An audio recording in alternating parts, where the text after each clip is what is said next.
నమస్తే, welcome to వార్తా కిరణం. నేను కృష్ణకుమార్. వార్తల్లో ముందుగా హెడ్లైన్స్.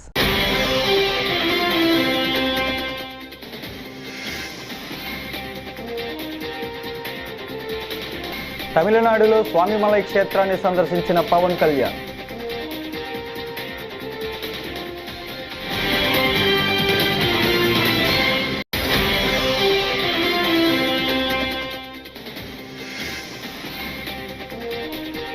అనిల్ పేరుతో పోస్టులు పెట్టిన వ్యక్తిపై ఆధారాలతో ఫిర్యాదు చేశా పృథ్వీరాజ్.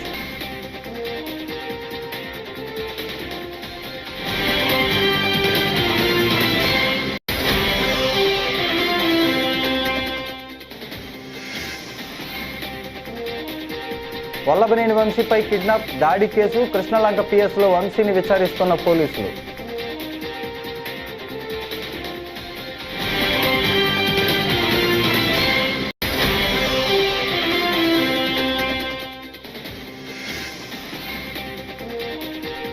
సిఐడి కేసుల్లో తులసిబాబుకు ఫీజు 48 లక్షలు, ఏసీబీకి లేఖ రాస్తా రఘురామకృష్ణంరాజు.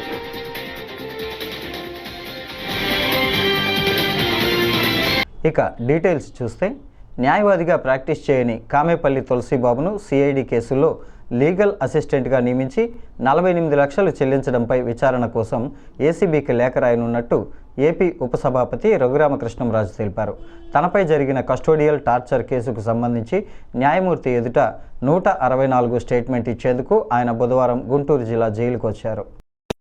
నా కస్టోడియల్ టార్చర్ మే 14 రాత్రి ఇదే గుంటూరులో, ఇక్కడికి కొత్తపేట దూరం ఉంటుందా సిఐడి వాళ్ళ ఆఫీసు.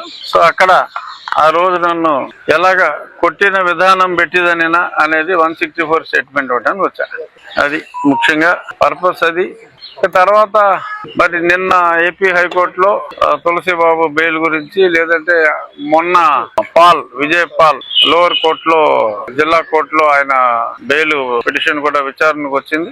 అప్పుడు ఒక తెలిసిన కొత్త విషయం ఏంటంటే, సునీల్ కుమార్ అండ్ తులసిబాబు వీరి అనుబంధం, దాని గురించి చాలా స్పష్టంగా ఒక కొత్త విషయం బయటకు వచ్చింది. అది తులసిబాబుని 2026 అక్టోబర్, అంటే 6/10/2020లో ఈయనకి ఒక ఇద్దరు ప్రముఖ న్యాయవాదులు అవసరం వచ్చింది. ఆయన తులసిబాబుని ఇంకొక కిరణ్ అనే ఇంకో అతన్ని లీగల్ అసిస్టెంట్స్ అని చెప్పి ఒక పేరు పెట్టి తీసుకున్నారు. తీసుకున్న తర్వాత తెలిసింది ఏంటంటే, ఈ తులసిబాబు అన్న అతనికి అసలు ఈ అడ్వకేట్ కాదు, లా చదువుకున్నంత మాత్రాన అడ్వకేట్ ఎవరు.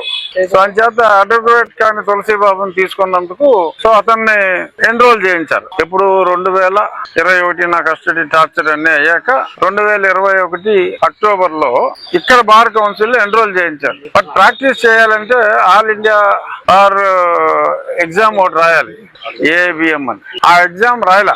అది 2023 మేలో ఆ ఎగ్జామ్ చేశాడు అతను. అప్పుడు దాకా కోర్టుకి వెళ్ళి ప్రాక్టీస్ చేయడానికి లేదు అతను. సరే, ఇది ఇలా ఉండగా 2021లో ఆయన ₹1 కోటి డబ్బులు కావాలి నా లీగల్ విచారణలకు వాటికి. అతన్ని అపాయింట్ చేసినప్పుడు హైకోర్టులో ట్రయల్ అది కండక్ట్ చేయడానికి అవసరం ఉంటుందని అపాయింట్ చేశాడు. హైకోర్టులో ట్రయల్ ఉండదు.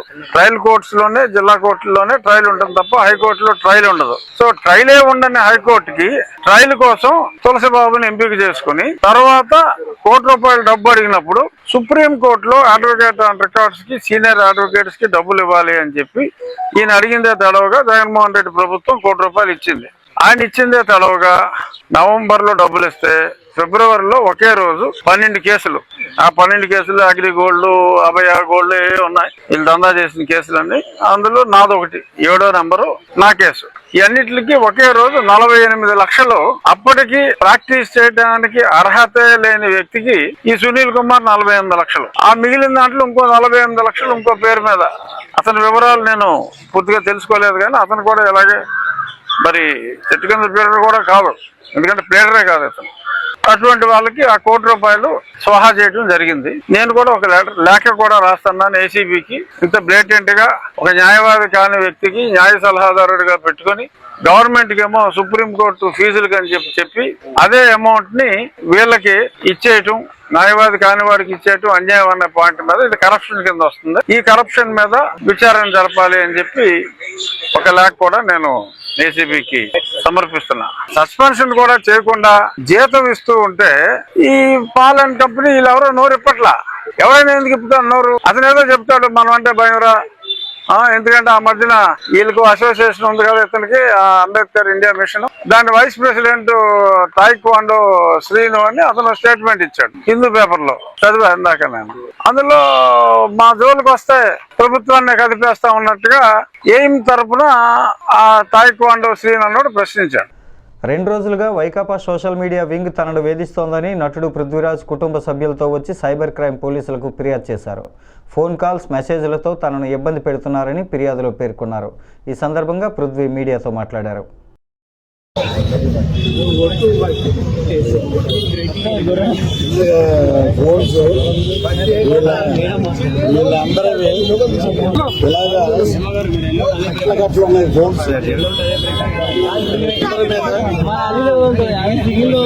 వీళ్ళందరి మీద సైబరాబాద్ లో మేము పెట్టాము కంప్లైంట్.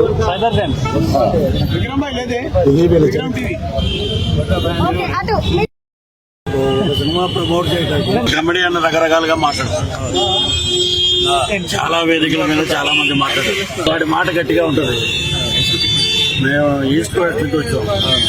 అధికారం ఉంటుంది. ఫస్ట్ వేసినప్పుడు 100 గొర్రెలు ఉండాలి.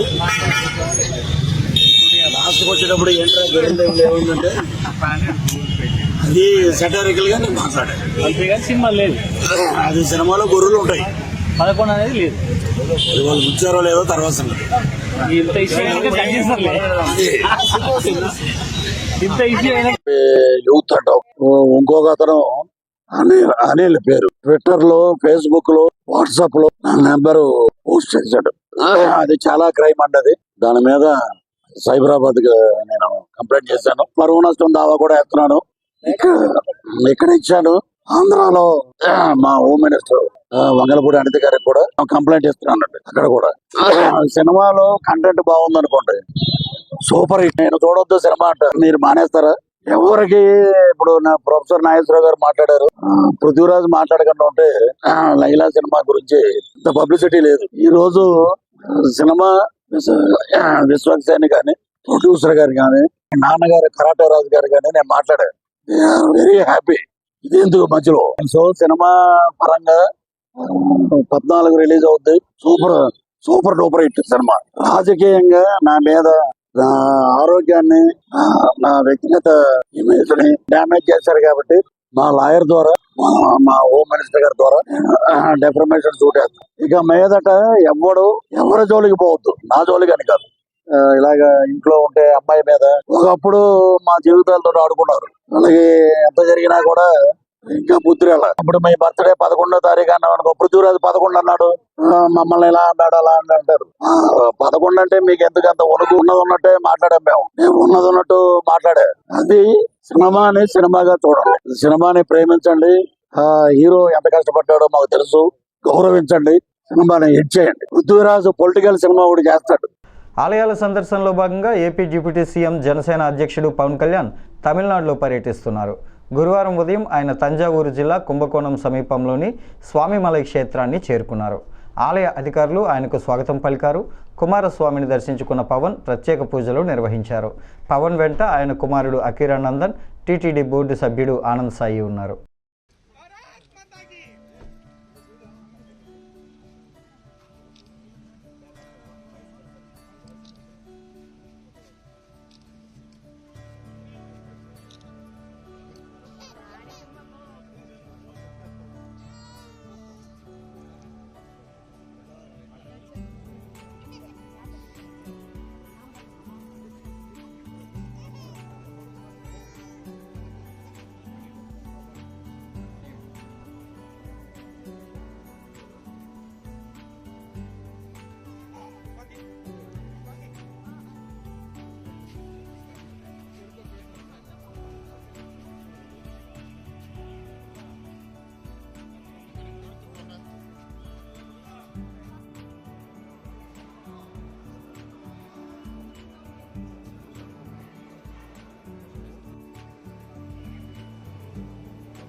కిడ్నాప్ బెదిరింపు దాడి కేసులో వైసీపీ నేత మాజీ ఎమ్మెల్యే వల్లభనేని వంశీని విజయవాడ పడమట పోలీసులు అరెస్టు చేసిన సంగతి తెలిసిందే. హైదరాబాద్లో ఆయనను అదుపులోకి తీసుకున్న పోలీసులు నేరుగా విజయవాడకు తరలించారు. తొలుత విజయవాడ భవానీపురం పిఎస్కు ఆయనను తీసుకెళ్లారు. అనంతరం వాహనాన్ని మార్చి ఆయనను అక్కడి నుంచి 2-3 మార్గాల్లో తీసుకెళ్తూ చివరకు కృష్ణలంక పిఎస్కు తరలించారు. కృష్ణలంక పిఎస్లో ప్రస్తుతం ఆయనను విచారిస్తూ ఉన్నారు. గంట నుంచి ఆయన విచారణ కొనసాగుతుంది.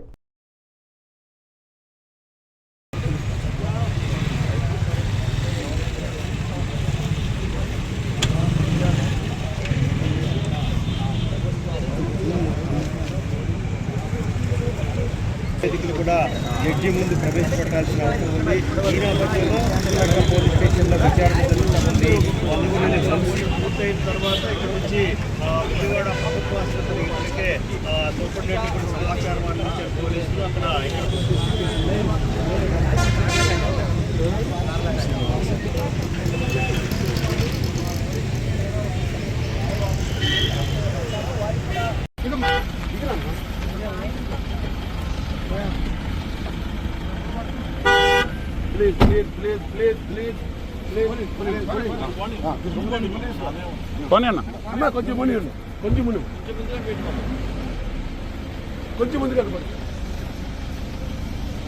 విపక్షంపై కక్ష సాధింపే లక్ష్యంగా పనిచేస్తున్న కూటమి ప్రభుత్వం ఇష్టారాజ్యంగా అక్రమ కేసులు నమోదు చేస్తోందని, అలా అక్రమ కేసు పెట్టి మాజీ ఎమ్మెల్యే వల్లభనేని వంశీని అరెస్టు చేశారని శాసనమండలి విపక్ష నేత బొత్స సత్యనారాయణ ఆక్షేపించారు. వల్లభనేని వంశీ అరెస్టును ఖండిస్తున్నట్లు ఆయన ప్రకటించారు. ఓ పక్క అప్పుడే ఇంకా ఎండాకాలం రాలేదు కానీ పవర్ కట్లు స్టార్ట్ అయిపోయాయి. ఏదైతే ఇంకో పక్క వచ్చి గత ప్రభుత్వంలో అన్యాయాలు జరిగిపోయేవి అని వాటి మీద ఎంక్వైరీ కమిటీలు వేస్తున్నారు. మళ్ళీ ఆ రిపోర్టులను వచ్చి అప్పుడున్న అధికారంలో ఉన్న ఆ అధికారులు వచ్చి వాళ్ళే తప్పుడు రిపోర్ట్ ఇచ్చేస్తున్నారని చెప్పి వాళ్ళే చెప్తున్నారు. నాకు అర్థం అవ్వట్లే అసలు ఏమి ఆలోచన చేస్తున్నారో, ఏమి జరుగుతుందో, రాష్ట్రంలో ఏం కార్యక్రమాలు జరుగుతున్నాయో అర్థం అవ్వట్లేదు. ఇవాళ ఉదయం కూడా చూసాం. మళ్ళీ అవసరమైతే మళ్ళీ రిపోర్ట్లు తెప్పిస్తాం, మళ్ళీ చేస్తాం. ఫ్రీ హోల్డింగ్ అన్నారు. ఓ అక్రమాలు జరిగిపోయి విశాఖపట్నంలోను, విజయనగరంలోను, శ్రీకాకుళంలోను, రాష్ట్రంలో అన్ని చోట్ల ఎన్నో అక్రమాలు జరిగిపోయి వేలాది ఎకరాలు వచ్చి ఫ్రీ హోల్డ్ చేశారు. అవన్నీ ఆపుతాము అన్నారు. ఏం జరిగింది గత 9 నెలలు బట్టి చెప్పండి. ఇకపోతే విద్యారంగం మీద ఒకరోజు వచ్చి 13 లక్షల మంది పిల్లలు తగ్గిపోయారు, ఒకరోజు వచ్చి 5 లక్షల మంది తగ్గిపోయారు, ఒకరోజు వచ్చి స్కూళ్ళు మూసేశారు అని చెప్పారు. నిన్న వచ్చి ఈ ప్రభుత్వం వచ్చి తీసుకున్న విధానం వల్ల స్కూళ్ళు మూసేస్తారని ఒక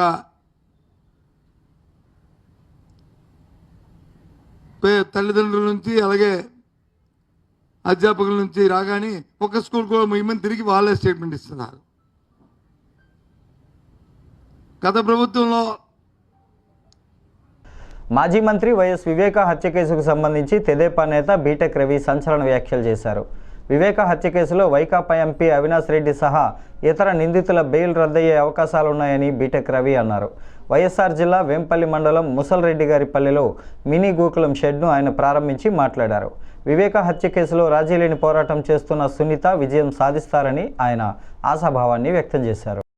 వివేకానంద రెడ్డి కేసులో పురోగతి 2 days బ్యాక్ అవినాష్ రెడ్డి గాని భాస్కర్ రెడ్డి వాళ్ళు దస్తగిరిని సాక్షిగా మీరు పరిగణలోకి తీసుకున్నారు. అది నైతికంగా తప్పంటూ ఒకటేదో పిటిషన్ వేశారు. దాని మీద దస్తగిరికి సిబిఐ వాళ్ళకు కూడా నోటీసులు వచ్చినాయి. దస్తగిరి కూడా ఆయన లాయర్ పెట్టుకుని ఫైట్ చేస్తా ఉన్నారు. ఇది అవినాష్ రెడ్డి వాళ్ళ వైపు నుంచి ఒకవైపు. కానీ సునీతమ్మ ఆల్రెడీ సుప్రీంకోర్టులో వీళ్ళ బెయిల్ క్యాన్సిల్ చేయాలి, అప్పుడు ప్రభుత్వము అధికారులను తప్పుదోవ పట్టించి మోసం చేసి వీళ్ళు సుప్రీంకోర్టులో కానీ ఇంకో చోట బెయిల్ తీసుకున్నారు. బెయిల్ తీసుకునేప్పుడు బెయిల్ కండిషన్స్ లో ఏముందంటే విట్నెస్లను ప్రధానంగా సాక్షులను ప్రలోభ పెట్టడం కానీ సాక్షులను బెదిరించడం కానీ చేయకూడదనే ఒక కండిషన్తో వాళ్ళు ఈరోజు బెయిల్ మీద ఉన్నారు. కానీ నిన్న చూస్తే దేవిరెడ్డి శంకరెడ్డి వాళ్ళ అబ్బాయి చైతన్య రెడ్డి ఆల్రెడీ దస్తగిరి ఉండే సబ్ జైలుకు పోయి అతన్ని బెదిరించినట్టు ఆ ఆరోపణలు వచ్చినాయి. ఆరోపణల మీద ఎంక్వైరీ జరుగుతూ ఉంది. ఆల్మోస్ట్ ఆల్ చైతన్య రెడ్డి అక్కడికి రావడము ఇవన్నీ వాస్తవమని అప్పుడు ఆల్రెడీ నేను కూడా రిమాండ్ ప్రిజన్ గా ఉన్నాను. నన్ను కూడా అడిగారు, నేను కూడా చెప్పడం జరిగింది. వీటన్నిటిని బేరీజ్ వేసుకుని ఆ దాంట్లో అతను వచ్చి బెదిరించిన మాట వాస్తవమే అయినప్పుడు సుప్రీంకోర్టులో బెయిల్ క్యాన్సిలేషన్ సునీతమ్మ గారు వేసినప్పుడు ఈ డాక్యుమెంట్ ఎవిడెన్షియల్ అంతా కూడా అక్కడ ఉపయోగపడి వాళ్లకు శంకరెడ్డికి కానీ అవినాష్ రెడ్డికి కానీ ఏదైతే బెయిల్ కండిషన్ లో సాక్షులను భయపెట్టకూడదు, ప్రభావితం చేయకూడదు అనే కండిషన్ పెట్టారో ఆ కండిషన్ ను వాళ్ళు వైలేట్ చేసినట్టు అవుతుంది. కాబట్టి వీళ్ళకి బెయిల్ క్యాన్సిల్ అయ్యే పరిస్థితి అయితే తప్పకుండా ఉంటుందని నేను అనుకుంటున్నాను. గన్నవరం టీడీపీ కార్యాలయంపై దాడి కేసు నుంచి తప్పించుకునేందుకు వైసీపీ నేత వల్లభనేని వంశీ మరో తప్పు చేశాడని మంత్రి కొల్లు రవీంద్ర అన్నారు. వైసీపీ హయాంలో ఆ పార్టీ నేతలు పేటరేగిపోయారని మండిపడ్డారు. కక్షపూరిత రాజకీయాలకు పాల్పడుతున్నారని వైసీపీ నేతలు అంటున్నారని, కక్షపూరితంగా రాజకీయాలు చేయాలనుకుంటే అధికారంలోకి వచ్చిన నెల రోజుల్లోనే అందరినీ లోపల వేయించేవాళ్లమని రవీంద్ర అన్నారు. రాజారెడ్డి రాజ్యాంగంలో జగన్మోహన్ రెడ్డి నాయకత్వంలో 5 సంవత్సరాలు ఈ రాష్ట్రంలో అరాచకాలు సృష్టించి అనేక మంది మీద తప్పుడు కేసులు పెట్టి అక్రమంగా దోపిడీలు చేసి అదే కార్యక్రమాన్ని తప్పించుకోవడానికి ఈ రోజు ఒక దళిత సోదరుడిని గన్నవరం పార్టీ కార్యాలయం తగలబెట్టినటువంటి కేసులో ఎవరైతే ఫిర్యాదుదారుడుగా ఉన్నటువంటి సత్యవర్ధన్ కిడ్నాప్ చేసి భయపెట్టి అతనితో తప్పుడు స్టేట్మెంట్ ఇవ్వడానికి ప్రయత్నం చేసినటువంటి సందర్భంలో కుటుంబ సభ్యులు ఇచ్చినటువంటి ఫిర్యాదు మేరకు ఇవాళ ఉదయం గన్నవరం మాజీ శాసనసభ్యుడు వల్లభనేని వంశీమోహన్ గారిని అరెస్ట్ చేయడం జరిగింది. మేము మొట్టమొదటి నుంచి కూడా చెప్తా ఉన్నాం, ఎప్పటికైనా ప్రజాస్వామ్యమే గెలుస్తుంది. జగన్మోహన్ రెడ్డిని నమ్ముకున్నటువంటి ప్రతి ఒక్కరూ కూడా ఏదో ఒక రోజు అరెస్ట్ కాక తప్పదు. అధికారం ఉంది కదా అని చెప్పి విర్రవీగితే రేపేమవుద్దనే దానికి ఇవాళ వల్లభనేని వంశీ అరెస్టే ఒక నిదర్శనం. ఇవాళ అతనికి రాజకీయ భిక్ష పెట్టినటువంటి పార్టీ తెలుగుదేశం పార్టీ. అతనికి శాసనసభ్యుడిగా గెలవగలగడానికి కారణం తెలుగుదేశం పార్టీ. అటువంటి కన్న తల్లి లాంటి తెలుగుదేశం పార్టీ కార్యాలయాన్ని తగలబెడితే ఇవాళ ఏం జరిగిందో చూసాం. వాళ్ళ అక్రమ దోపిడీలు అవన్నీ కూడా ఎంక్వైరీలు జరుగుతున్నాయి. అందరూ రాష్ట్రంలో ఉన్నటువంటి వైఎస్ఆర్ పార్టీలో ఎవరైతే తప్పులు చేశారో వాళ్ళందరూ కూడా ఎవరు కూడా తప్పించుకోలేరు. ఇవాళ రాజకీయంగా చాలా ప్రాధాన్యత కలిగినటువంటి కృష్ణా జిల్లాలో భ్రష్టు పట్టించారు ప్రతి ఒక్కరు కూడా. ఒక నాయకుడు క్యాసినో పెట్టిస్తాడు, నోరు ఉంది కదా అని బండబూతులు తిడతాడు, అధికారం ఉంది కదా అని చెప్పి అధికారుల్ని కాళ్ళ కింద వేసుకుని తొక్కే పరిస్థితి చేశారు. ఆ రోజున వాళ్ళు చేసినటువంటి దుర్మార్గాలు. ఇవాళ బందర్లో మచిలీపట్నంలో ఒక మాజీ మంత్రి బియ్యం స్కామ్ లో సొంత భార్యనే కేసుల్లో ఇరికిచ్చినటువంటి దౌర్భాగ్యమైనటువంటి పరిస్థితులు వైఎస్ఆర్ పార్టీ ఇవాళ ఆ నాయకులు. తీర ప్రాంతంలో భూములు కొట్టేసిన ఒక మాజీ మంత్రి. తెలుగుదేశం పార్టీ ప్రధాన కార్యాలయంలో ఆ కుటుంబానికి రాజకీయ భిక్ష పెట్టినటువంటి పార్టీ తెలుగుదేశం పార్టీ. ఇవాళ దాడులు చేసి జగన్ దగ్గర మెప్పులు పొంది పదవులు పొందాలని చూస్తే ఏమైంది ఇవాళ మీరు చూశారు. ఇవాళ ఎవరు కూడా తప్పించుకోలేరు. ఇవాళ ఎవరైతే కంప్లైంట్ ఇచ్చారో అతని మీదే, ఒక దళితుడి మీదే ఇవాళ ఇలాంటి దుర్మార్గాలు చేస్తా ఉన్నారంటే ఎట్టి పరిస్థితుల్లో కూడా ప్రభుత్వం చూస్తూ ఊరుకోదు. ఖచ్చితంగా ఎవరు కూడా తప్పించుకోలేరు. ఇవాళ జగన్మోహన్ రెడ్డి గారు కూడా ఈ రాష్ట్రాన్ని ఏ రకంగా దోచుకున్నారో, ఇవాళ సొంత బాబాయ్ని ఏ రకంగా హత్య చేశారో మొత్తం కూడా ఇవాళ బయటకు వస్తున్నాయి. విచారణ కూడా వేగవంతంగా పూర్తి కావాల్సినటువంటి అవసరం ఉంది. దానికి కావాల్సినటువంటి చర్యలన్నీ కూడా తీసుకునే పరిస్థితి ఉంది. కాబట్టి ఎవరు కూడా తప్పించుకోలేరు. ఇవాళ వచ్చి మాట్లాడుతూ ఉన్నారు ఒక్కొక్కరు. మీరు మాట్లాడే అర్హత మీకుందా? మీరు చేసిన తప్పిదాలే మిమ్మల్ని వెనక పంపిస్తున్న గుర్తుపెట్టుకోవాలని చెప్పి ఈ సందర్భంగా తెలియజేస్తూ, చాలా పారదర్శకంగా మేము కక్షపూరితంగా చేయాలంటే ప్రభుత్వం వచ్చిన నెల రోజుల్లోనే మొత్తం అందరినీ జైల్లో పెట్టొచ్చు. కానీ మేము ఎక్కడా కూడా ఎవరి మీద కూడా కక్ష సాధింపు చర్యలు తెలుగుదేశం పార్టీ చేయదు. ప్రజాస్వామ్యబద్ధంగానే ముందుకెళ్తాం. ఎవరైతే దీంట్లో అవినీతిలో గాని అరాచకాల్లో గాని భాగస్వాములు అయ్యారో వాళ్ళు ఎట్టి పరిస్థితి కూడా తప్పించుకోలేరని కూడా తెలియజేస్తాను. రాష్ట్రంలోని పాత్రికేయుల సమస్యలపై ప్రభుత్వం దృష్టి సారించాలని ఏపీయూడబ్ల్యూజే రాష్ట్ర అధ్యక్షుడు ఐవి సుబ్బారావు గురువారం పేర్కొన్నారు. గత ప్రభుత్వం పాత్రికేయుల పట్ల నిర్లక్ష్య ధోరణితో వ్యవహరించిందని అన్నారు. ప్రస్తుతం ప్రభుత్వం పాత్రికేయుల అభివృద్ధికి సహకరించాలని కోరారు. సకాలంలో జర్నలిస్టులకు అక్రిడిటేషన్లు అందే విధంగా చర్యలు చేపట్టాలని ఆయన కోరారు.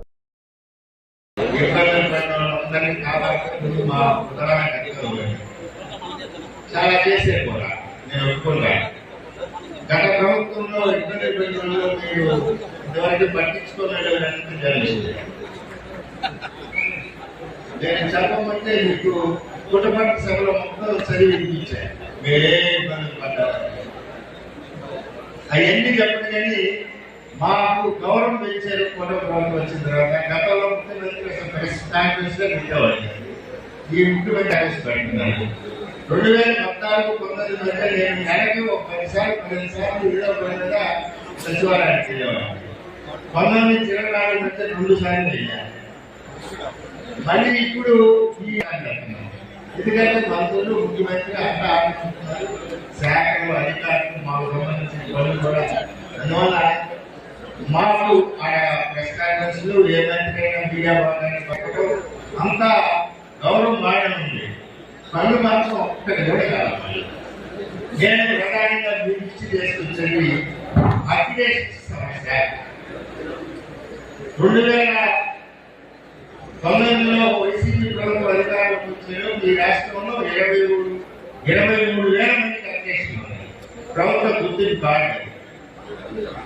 ఆ ప్రభుత్వం దాన్ని 9,000 కుదించింది.